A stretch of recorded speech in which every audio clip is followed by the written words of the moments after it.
আমি যে কোনো আলোচনাতেই আল্লাহ আমার জবান দিয়ে যেন বিশুদ্ধ আলোচনা বের করেন এই দোয়াটি করেই আলোচনা শুরু করে থাকি। কারণ পবিত্র কোরআনের আলোচনা এটা তামাশা নয়, কারো বানানো কথা নয়, পৃথিবীর কোনো আইন বা দর্শন নয়। এটা মহান রব্বুল আলামিনের কালাম। আমার জবান দিয়ে যদি একটি ভুল কথা বের হয়ে যায়, আর এটা আপনারা যতজন শুনবেন তারা যদি ভুল আমল করতে থাকেন, সেই ভুল আমলের দায়ভার আমার ঘাড়ে আসবে। এজন্য আল্লাহ যেন আমাকে বিশুদ্ধ আলোচনা করার জন্য তৌফিক দান করেন। সবাই বলি আবার আমিন। প্রিয় হাজরিন, আমি দ্বিতীয় অধিবেশনে কয়েকটা আয়াত তিলাওয়াত করেছি। আল্লাহ পাক রব্বুল আলামিন ইরশাদ করেন, ইন্নাল্লাযীনা ক্বালু রাব্বুনাল্লাহ সুম্মা ইসতাকামু তাতানাজ্জালু আলাইহিমুল মালায়েকা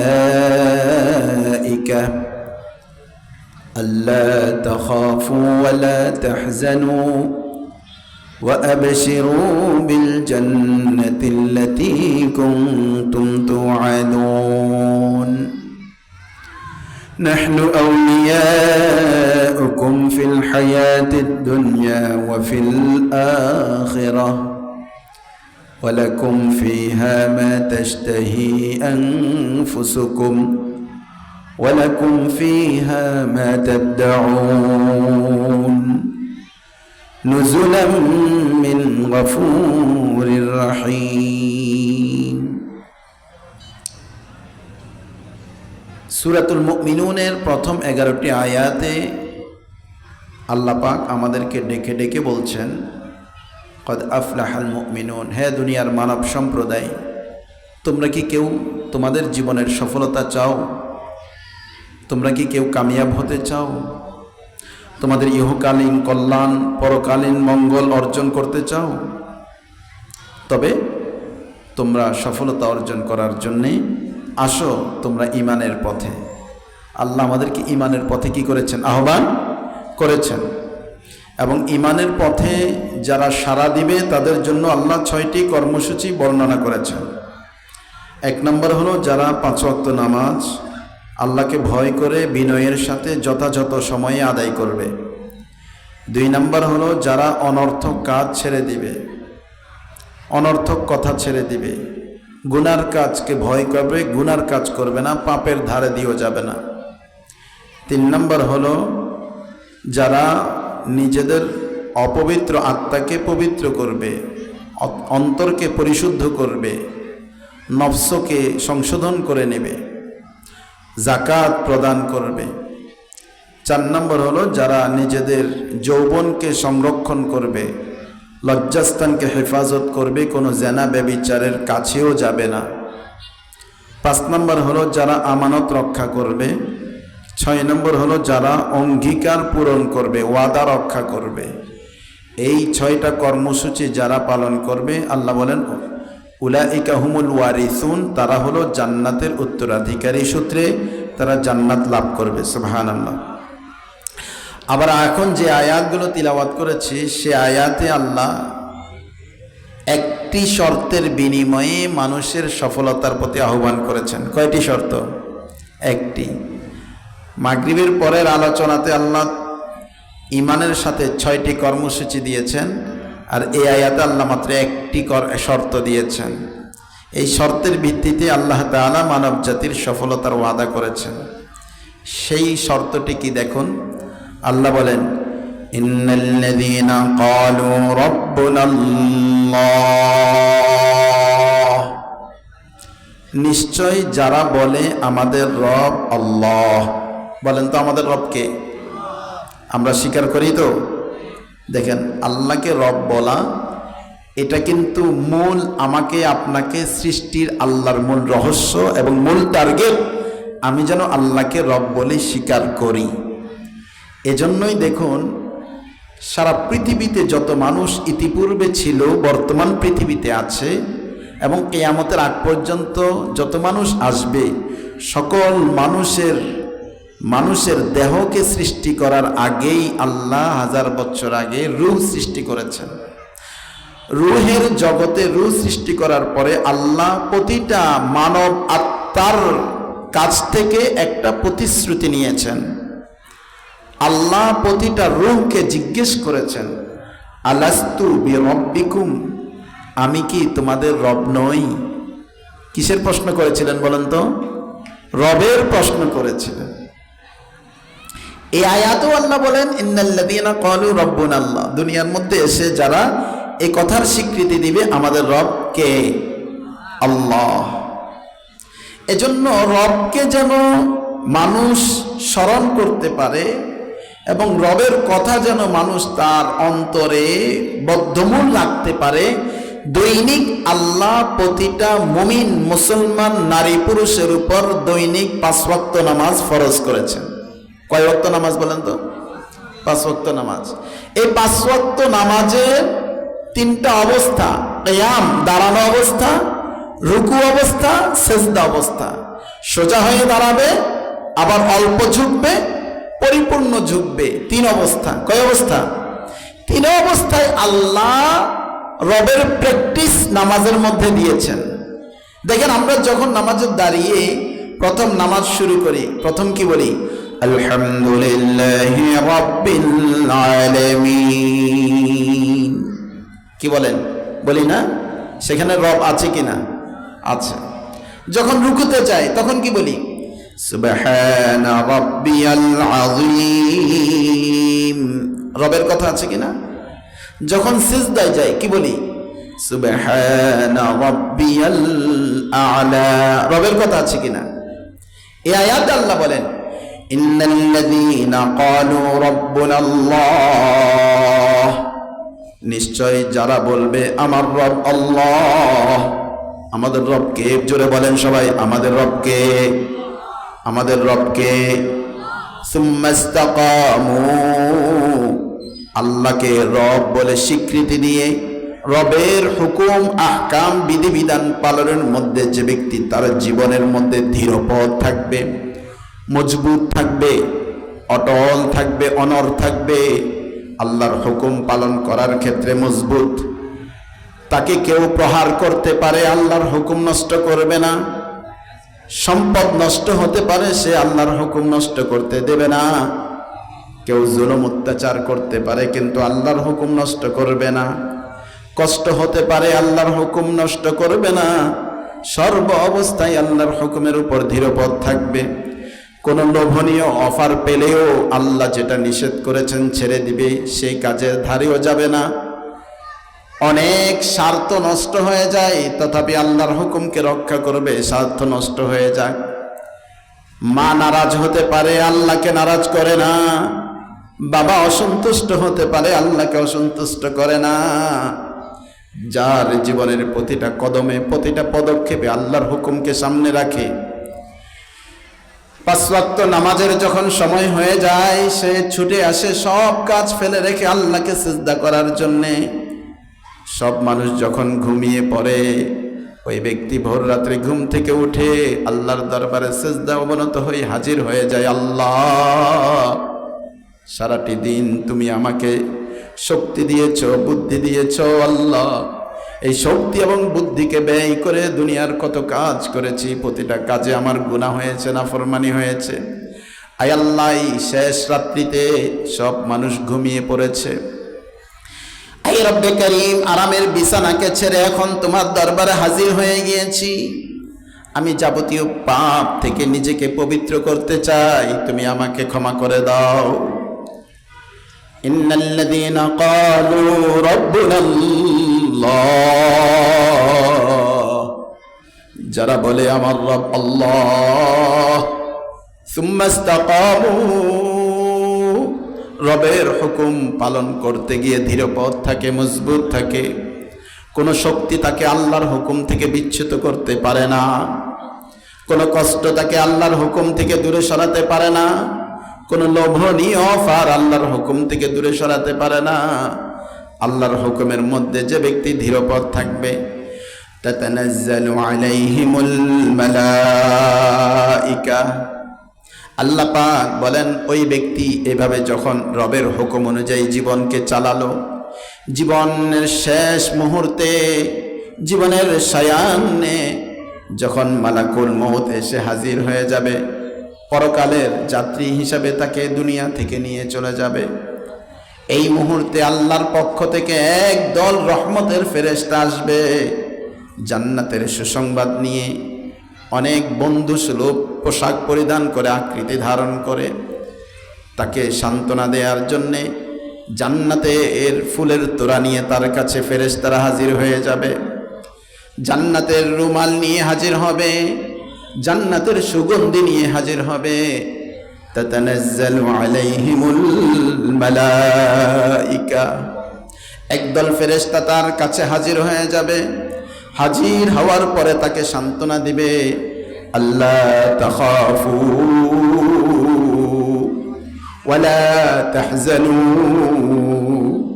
ওয়া আবশিরু বিল জান্নাতিল্লাতী কুনতুম তুআদুন। একটা মানুষ যখন মৃত্যুর শয্যায় সজ্জিত, পৃথিবীর প্রতিটা মানুষ যখন জানতে পারে আমার সাকারাত হয়ে যাবে, আমি এখন মৃত্যুর যন্ত্রণা যখন তার শুরু হয়ে যায়, মালাকুল মউত যখন চলে আসে, মানুষ যখন বুঝতে পারে আমি আর এই দুনিয়াতে থাকবো না, প্রতিটা মানুষের অন্তরে তখন দুইটা জিনিস থাকে। কয়টা জিনিস? দুইটা জিনিস থাকে। একটা জিনিস হলো আমি যেই জগতে যাচ্ছি, এতদিন পৃথিবীতে এক জগতে ছিলাম, এখানে আমি কোনো রকমের অসুবিধা হলে আমার মা ছিল, আমার বাবা ছিল, কোনো দুঃখ দুর্দশার মধ্যে আমার পরিজন আমাকে সব ধরনের দুঃখ থেকে অভয় দেওয়ার জন্য, সান্ত্বনা দেওয়ার জন্য লোক ছিল। আমি বিপদের সম্মুখীন, আমার বিপদ থেকে বাঁচানোর জন্য আমার প্রতিবেশী, আমার বন্ধু হাজির হয়ে গিয়েছে। আমার অসুস্থতার সময় আমাকে সেবা দেওয়ার জন্য কত ব্যবস্থা ছিল। আমি যে পরকালের যাত্রী হয়ে গিয়েছি, এখন যে অন্ধকার জগতে যাব, সেখানে আমার কোনো বন্ধু থাকবে কিনা, আমার কোনো দোস্ত থাকবে কিনা, সেই অন্ধকার কবরে আমার সাথে কে থাকবে, আমার বাতি থাকবে কিনা, কবরে আলো থাকবে কিনা, সেই কবরে আমার সাথে কি ব্যবহার করা হবে। আরে আমি তো নির্জনে একা একা চলে যাচ্ছি, আমি যে চলে যাব ওই জগতের কি অবস্থা আমার তো জানা নাই, ওই কবর সম্পর্কে, জগৎ সম্পর্কে আমি বেখবর ছিলাম। হাই হাই, না জানি আমার জন্য কবরে আযাব অপেক্ষা করছে, না জানি সাপ বিচ্ছু অপেক্ষা করছে, না জানি আল্লাহর পক্ষ থেকে আযাব আমার জন্য নির্ধারিত হয়ে আছে। কবরের জগতের জন্য ভয় থাকবে। বলেন তো কিসের ভয়? কবরের জগতের জন্য ভয়। আরেকটা জিনিস, সেটা হলো চিন্তা। কিসের চিন্তা? দুনিয়ার জগৎ থেকে যে পাড়ি দিবে পরকালের জগতে, দুনিয়াতে সে ছোট ছোট বাচ্চাকে রেখে যাচ্ছে, সে চিন্তা করবে এই বাচ্চাগুলোকে এতদিন আমি দেখাশোনা করেছি, আমি সংসারের জন্য বাজার করেছি, কামাই রোজগার করেছি, আমার মৃত্যুর পরে আমার এই ছোট ছোট বাচ্চাগুলোর কি হবে? আমার অসুস্থ মা হাসপাতালের বেডে শায়িত, আমি তো মায়ের চিকিৎসা এতদিন বহন করেছি, চিকিৎসা করেছি, সেবা দিয়েছি, আমি যে চলে যাব আমার মার কি হবে? মাকে কে দেখাশোনা করবে? আমার বাবার সেবা শুশ্রূষা করেছি, আমি যে চলে যাচ্ছি আমার বাবার সেবা শুশ্রূষা কে করবে? আমার পরিবারের কি হবে? আমার বাড়িঘরের কি হবে? আমার জায়গা জমিনের কি হবে? দুনিয়ার যে জগৎ ছেড়ে যাবে সেই জগতের ব্যাপারে তার ভিতরে টেনশন পেরেশানি থাকবে। আর যেই অন্ধকার কবরের জগতে যাবে, আরেকটা জগৎ, পরকালের জগৎ, বরজখের জগৎ, সেই বরজখের জগতের জন্য তার একটা ভয় থাকবে। ওই যেই ব্যক্তি দুনিয়ার মধ্যে আল্লাহকে রব বলে স্বীকৃতি দিয়েছে, আল্লাহর হুকুমের উপর অবিচল ছিল, ওই ব্যক্তিকে তখন ওই আল জান্নাতের ফেরেশতারা এসে সুসংবাদ দিবে, আল্লাহ তাখাফু ওয়ালা তাহজানু ওয়া আবশিরু বিল জান্নাতিল্লাতী কুনতুম তুআদুন। আল্লাহ তাখাফু, ও আল্লাহর বান্দা, আল্লাহর বান্দি, দুনিয়ার জগৎ থেকে যে তুমি পরকালের জগতে, কবরের জগতে, বরজখের জগতে পাড়ি দিচ্ছ, আল্লাহ তাখাফু, তুমি যে দুনিয়াতে রবের হুকুম পালন করেছ, রব তোমার উপর খুশি হয়ে গিয়েছেন। সুবহানাল্লাহ বলেন। রব খুশি হয়ে সুসংবাদ পাঠিয়েছেন, আল্লাহ তাখাফু পরকালের জগতের জন্য তোমার কোনো ভয় নাই, তোমার কোনো টেনশন নাই। আল্লাহ তাখাফু, কবরের জগতে কোনো ভয় করো না। ওয়ালা তাহজানু, দুনিয়ার জগতে তোমার ছেলে মেয়ে, তোমার স্ত্রী পুত্র, তোমার পরিবার পরিজন, মা বাবাকে রেখে যাচ্ছ, এই জগতের জন্য চিন্তা টেনশন করতেছ। ওয়ালা তাহজানু, কোনো টেনশন করো না। কেন টেনশন করবে না? পরকালের জগতে তোমাকে আল্লাহ নাজাতের ব্যবস্থা করবেন, আর দুনিয়ার জগতে যেগুলি রেখে যাচ্ছ সবগুলার তোমার অনুপস্থিতিতে তোমার পক্ষ থেকে আল্লাহ নিজে প্রতিনিধি হয়ে এগুলি দেখাশোনা করবেন। সুবহানাল্লাহ। এখন ওই ব্যক্তি মুমিন যে দুনিয়াতে রবকে রব বলে স্বীকৃতি দিয়েছে, তখন সে চিন্তা করবে এই লোকগুলো কারা, আমার এই বিদায়ের মুহূর্তে আমাকে সান্ত্বনা দিচ্ছে। প্রশ্ন করবে তোমরা কারা? তখন তারা বলবেন নাহনু আউলিয়াউকুম ফিল হায়াতিদ দুনিয়া ওয়া ফিল আখিরা। প্রিয় হাজিরিন, কথাগুলো কারো বানানো নয়, কোনো মানব রচিত নয়, কোনো মানুষের বিবেক বুদ্ধি থেকে বের হয় নাই। স্বয়ং আল্লাহ আসমান থেকে বিশ্বনবীর উপর পবিত্র কোরআন নাজিল করে কথাগুলো আমাদেরকে জানিয়েছেন। এর চেয়ে নির্ভেজাল, ফ্রেশ, নিশ্চিত সত্য কথা পৃথিবীতে আর হতে পারে না। আমরা এই একটি আয়াতের উপর যদি আমল করতে পারি, আমাদের জীবন ধন্য হয়ে যাবে। এজন্য খুব ভালো করে মনোযোগ দিয়ে শুনেন। তখন ওই মুহূর্তে ফেরেশতারা বলবে নাহনু আউলিয়াউকুম ফিল হায়াতিদ দুনিয়া ওয়া ফিল আখিরাহ। আমরা কারা জানো?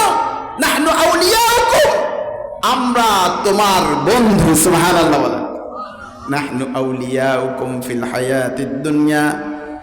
ওই মৃত্যু শয্যায় শায়িত ব্যক্তি বলবে তোমরা আমার বন্ধু হলে কিভাবে? আমি তো তোমাদেরকে চিনি না। ফেরেশতারা বলবেন ফিল হায়াতিদ দুনিয়া, দুনিয়াতে তুমি চলাফেরা করেছিলে, দুনিয়াতে তুমি উঠা বসা করেছিলে, দুনিয়ার জীবন যাপনের যতগুলো ক্ষেত্রে তুমি ছিলে, আমরা তোমার সাথে সঙ্গী হিসাবেই ছিলাম। সুবহানাল্লাহ। তুমি রাস্তা দিয়ে হেঁটে চলছিলে, হঠাৎ করে একটা গাড়ি তোমার সামনে দিয়ে চলে গেল, 1 সেকেন্ডের ব্যবধানে তুমি বেঁচে গেলে। আসলে তুমি বাঁচো নাই, আমরা তোমাকে সেভ করেছি, রক্ষা করেছি। 1 সেকেন্ড সামনে গেলে তুমি গাড়ির নিচে পড়ে গিয়ে মৃত্যুবরণ করতে। তোমার হাত পা এভাবে তোমার অ্যাক্সিডেন্ট হয়ে ভেঙে যেত। তোমাকে আমরা রক্ষা করেছিলাম, সেভ করেছিলাম। হাঁটার সময় হোঁচট খেয়ে পড়ে যেতে আমরা সেভ করেছিলাম। রাত্রিবেলা তুমি ঘুমিয়েছিলে, তোমার নাকের ছিদ্রগুলো খোলা ছিল, কানের ছিদ্রগুলো খোলা ছিল। ঘুম থেকে উঠে দেখো নাকের আগার মধ্যে মশা কামড় দিয়েছে, অনেকগুলো মশা। এই মশাগুলো তুমি যখন শ্বাস নাও, এভাবে যখন শ্বাস নাও, মশা একটা তো ভিতরে ঢুকতে পারতো কি পারতো না? নাহনু আউলিয়াউকুম ফিল হায়াতিদ দুনিয়া। ও আল্লাহর বান্দা, আল্লাহ তোমাকে সেভ করার জন্য আমাদেরকে পাহারাদার হিসেবে নিযুক্ত করে রেখেছিলেন, তোমার বন্ধু হিসাবে ছিলাম। তুমি রাত্রে ঘুমিয়েছিলে, তোমার নাক দিয়ে যেন কোনো কীট পতঙ্গ প্রবেশ না করে আমরা সেভ করেছি। কানের ছিদ্রগুলো খোলা ছিল, একটা পোকা যদি কান দিয়ে ঢুকে যেত তোমার অবস্থাটা কি হতো, আমরা সেভ করেছিলাম। বলতে পারেন হুজুর, তথাপি তো আমাদের অনেকের অ্যাক্সিডেন্ট হয়েই থাকে। হ্যাঁ, অ্যাক্সিডেন্ট হয়েই থাকে। যখন ইল্লা আইয়াশা আল্লাহ, কখনো কখনো আল্লাহ বান্দার প্রতি অসন্তুষ্ট হয়ে ফেরেশতাদেরকে বলে, হে ফেরেশতারা, তোমাদের নিয়ন্ত্রণটা একটু করে ক্ষান্ত রাখো, একটু তাকে তার গতিতে ছেড়ে দাও।